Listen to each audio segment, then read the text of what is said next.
આરતીનો ઘંટ દૂરથી સંભળાયો એટલે અંતર્મનમાં એકાએક દ્રશ્ય ઊભું થયું, જેમાં મંદિર, દીપ, ભક્તિનો ઉભરો અને ભગવાન.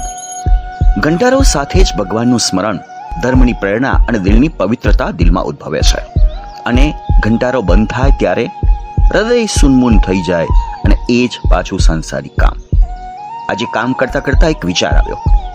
કામ કરતા કરતા શ્વાસ ચાલતો હતો, સતત, લયબદ્ધ, અચૂક.